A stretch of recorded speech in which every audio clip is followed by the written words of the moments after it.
Well, how y'all are? This your buddy George Jones over at the Bergen Gun Range on an overcast, almost chilly day. I'm telling you what, the temperature in Kentucky, it went from 95 to 55 like it saw a state trooper.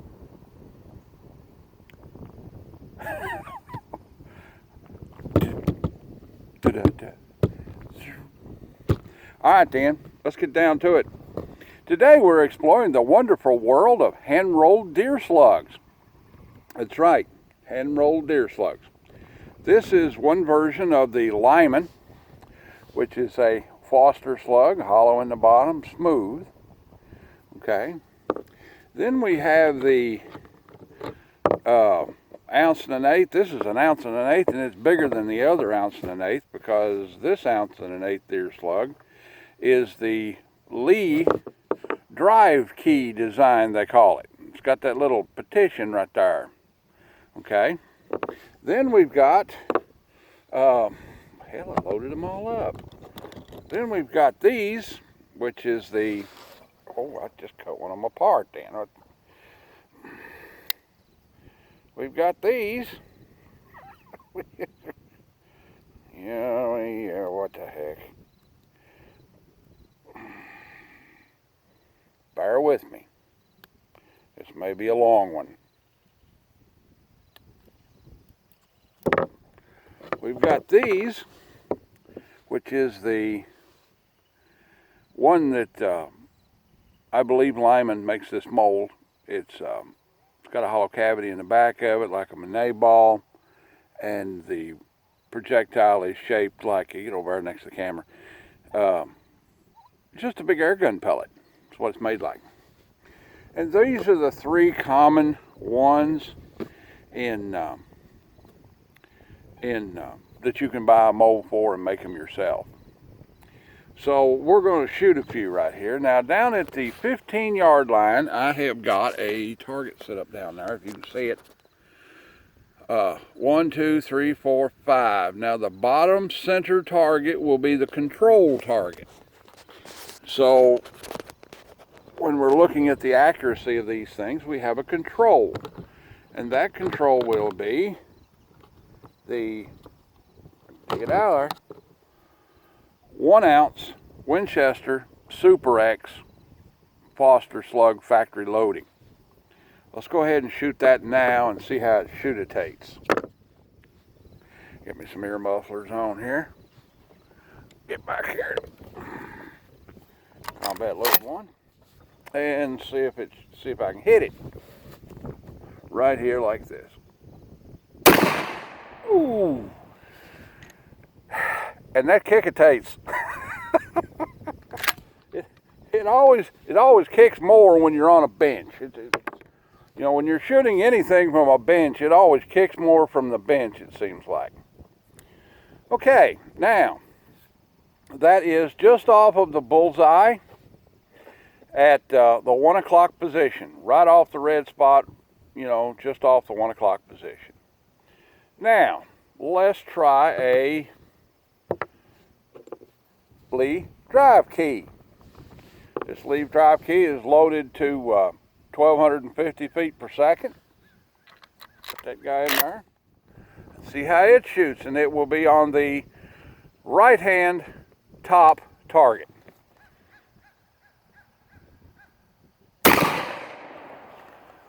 That's not bad. It's shot at the exact 9 o'clock, just off the bullseye. All right then. Let's try the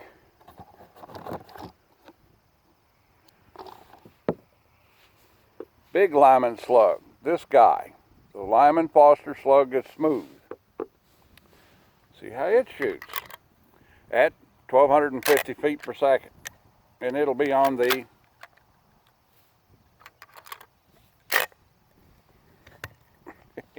may have some crimp issues there. Okay, let's try another one.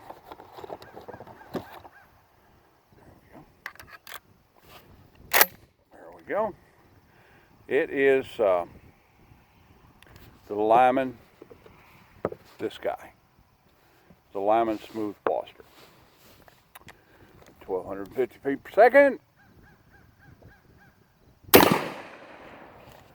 And it's pretty nice. It's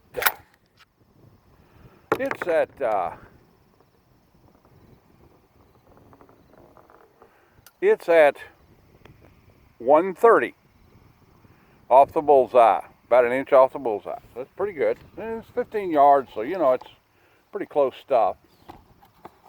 Okay, let's try a Lyman pellet slug. That would be this guy. Okay, right there.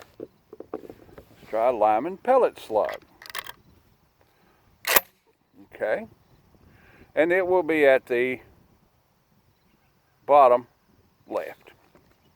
See how it shoots. Oof! It was at the 9 o'clock, but it's over on the edge of the black. Kill a deer at this range? Yeah. Okay, now we have got one more. This is an experimental. What I did was when I loaded these, I just pulled this 1,250 foot per second, you know, one of these. Okay. I just pulled the shot out of it, turned the crimp back in, and pushed the pellet slug back in it. Okay. Now, so on this bunch, I took the shot cup out because the wad arrangement in this shotgun shell is a over powder wad with a pedestal sticks up, and then the shot cup goes on top of it and just sits there. So this guy's hollow in the back, so I got to thinking, well, I'll just sit that down on that pedestal and we'll see how that shoots. So this is the experimental Lyman pellet slug.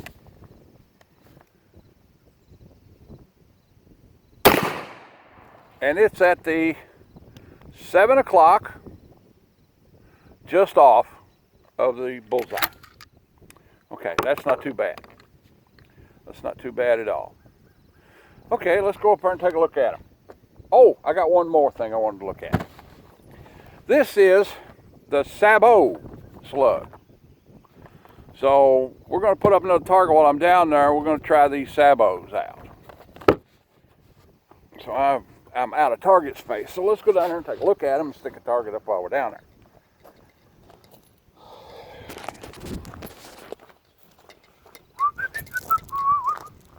Seem to be doing a lot with shotguns lately. And you know, shotgun is something that needs to be explored because the technology is changing quickly on shotgun. So here was our first one. Come off of there. That was the Lyman Foster slug, and this was the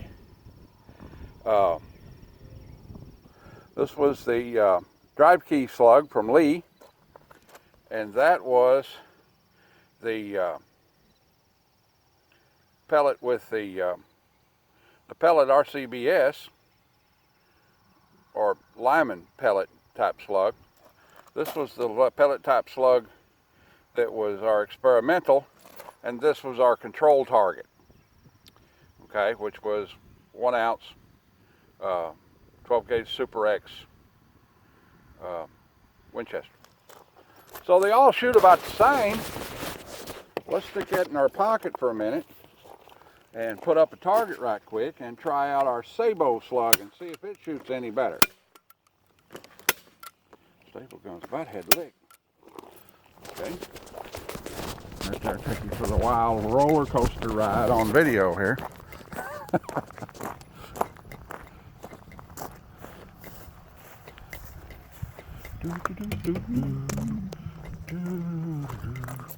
I don't know, I think I'm doing okay. I don't do any editing or anything like that, but I seem to be conveying information pretty well. I got a lot of subscribers. Okay, let's look at this guy. This is a 2 3/4 inch standard velocity, which would be about 1,250 feet per second for a shotgun shell. Sabot. This is a wasp wasted. Well, let's just shoot one here, and then we'll cut one apart and show it to you. That'd be the way to do it.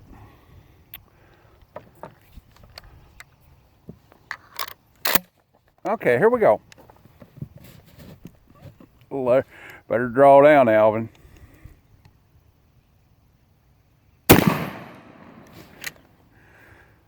Right at the 230 on the right at the 230 on the bullseye. All right, let's have a look at one. Let's see what it actually looks like. I know what it actually looks like, but for my viewership, I will make this sacrifice.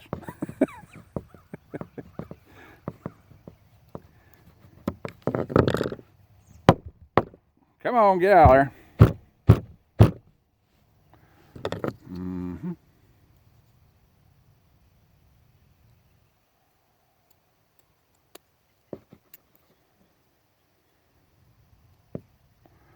All right, let's try it now.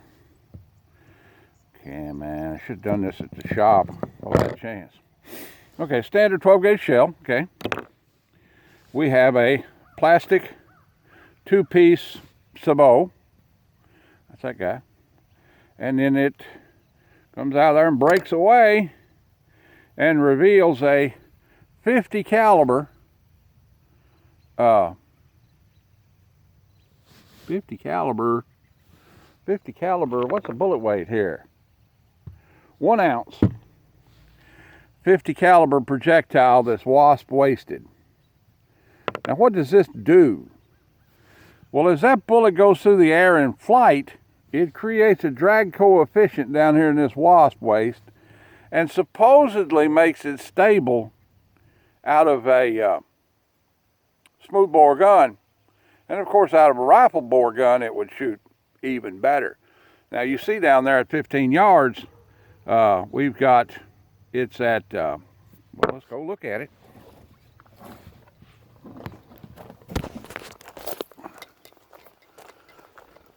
At 15 yards, it's like an inch off my point of aim out of a smoothbore gun.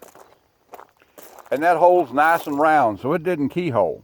So apparently, the wasp wasted drag coefficient that they tout seems to work. I mean, it went right through that target. If it wasn't working that way, it'd be keyholed all to pieces. So it works pretty good. And it doesn't have a whole lot of felt recoil, but it seems to be very efficient. Okay, let's try them for some kind of practical accuracy. Let's go with the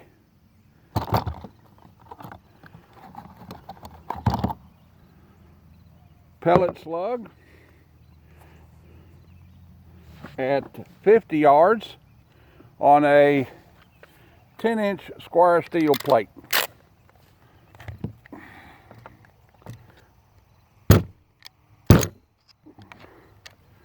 Sometimes I didn't bother timing these up to make sure that they were, that still didn't work. Okay. I should have run these guys through the resizer before I brought them over here, but I didn't. All right, that one in there. This is the Lyman pellet slug. That's a wick. Bam. 10-inch square, 25 yards. Okay. Let's try a drive key slug at 25 yards on the same target.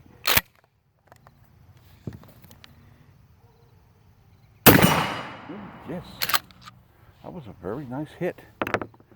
Let's try the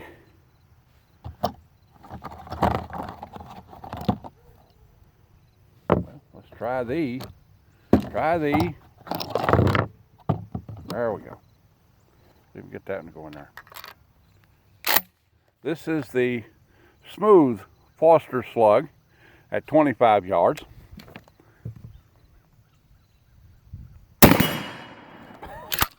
Yeah. Get okay. Let's try the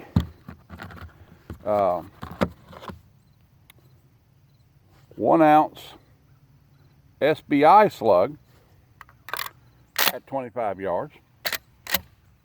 I don't want to go in there. What? Okay. And that was a miss. Okay. That gets me to wondering now. So now I'm wondering.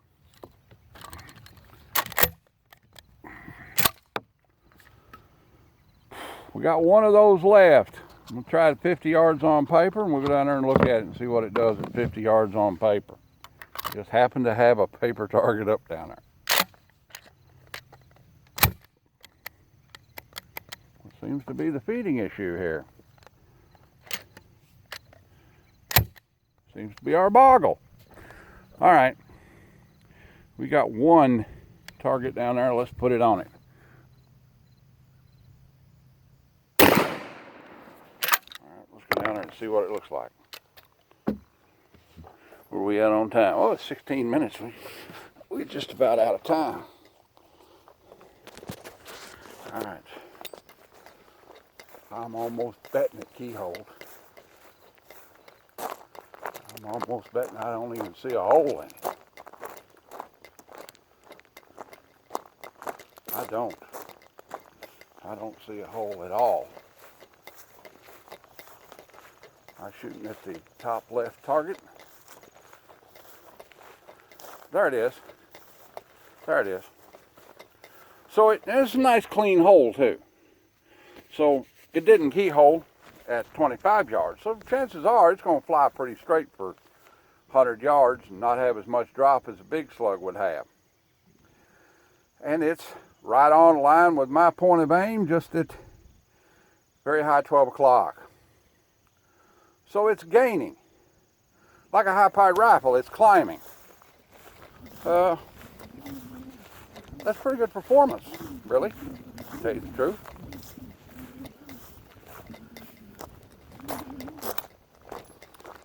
YouTube has a thing about reloading.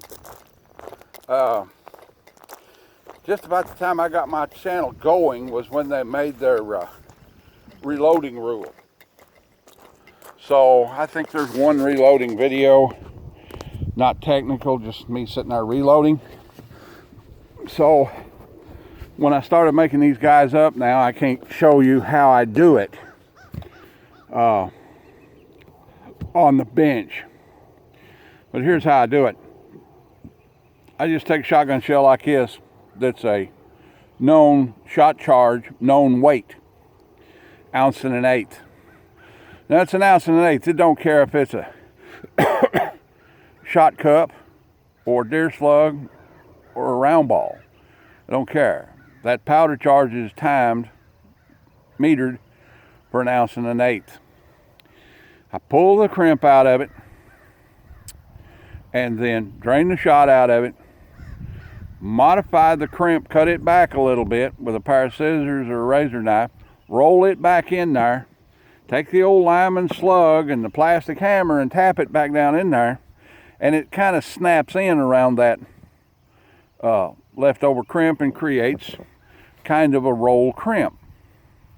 So you don't need a roll crimp tool or anything like that. And I take a little ball peen hammer on the bench and I tap on it as I'm rolling it, and that dresses it a little bit. And you're good to go. The little short one, you have to try and put some kind of a crimp back in it because it's just short. It's short because it has the extra weight inside of it of that drive key. That little partition in there adds weight to it, and the slug isn't as big. Okay, so like that. The BRIs seem to shoot pretty good. I have a smooth bore gun, and like that. Okay, as long as your powder charge on your loaded shell that you're starting out with is metered and calibrated to the weight of the slug, you can just take apart dove loads or whatever you want to and stick that slug in there. If you don't not sit up for 12 gauge reloading. All right then, that's about the size of it. Like-a-tate, share-a-pie, commentate, and subscribe. Leave me a $1 in the Patreon bucket on the way out the door if you like my content that much. If you don't like my content that much, you don't have to leave any money.